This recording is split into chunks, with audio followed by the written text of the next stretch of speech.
वळूया पुढल्या बातमीकडे. देवदर्शनावरून परतणाऱ्या भाविकांवर काळाचा घाला. कारच्या धडकेमध्ये 4 भाविकांचा मृत्यू, 2 जण गंभीर. धाराशिवच्या राष्ट्रीय महामार्ग क्रमांक 65 वरती भीषण अपघात.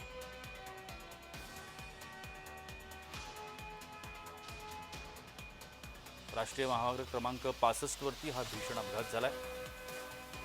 देवदर्शनावरून परतत असताना या भाविकांवरच काळानं घाला घातलाय.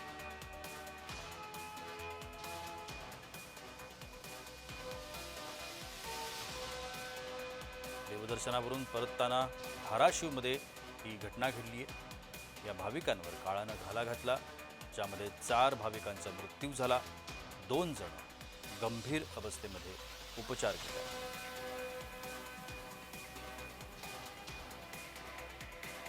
धक्कादायक घटना धाराशिवच्या राष्ट्रीय महामार्ग 65 वरती घडली आहे.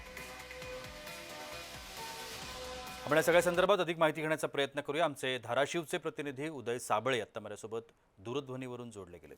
उदय, एकूणच ही काय घटना आहे आणि आता जे 2 गंभीर रुग्ण आहेत त्यांची स्थिती काय आहे?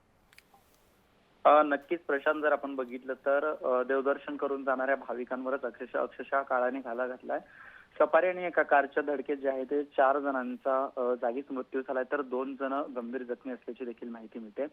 खरं तर सफारी आणि विटारा कारचा हा मोठा गंभीर अपघात झालेला आहे. त्याच्यामुळे जे गंभीर जखमी आहेत त्यांना उपचारासाठी दवाखान्यात देखील दाखल करण्यात आलंय. परंतु अपघाताचा इतका भीषण अपघात हा होता की या अपघातामध्ये 4 जणांचा जागीच मृत्यू झाल्याची देखील माहिती मिळते. प्रशांत जी, धन्यवाद उदय, आपण दिलेल्या या माहितीकरता.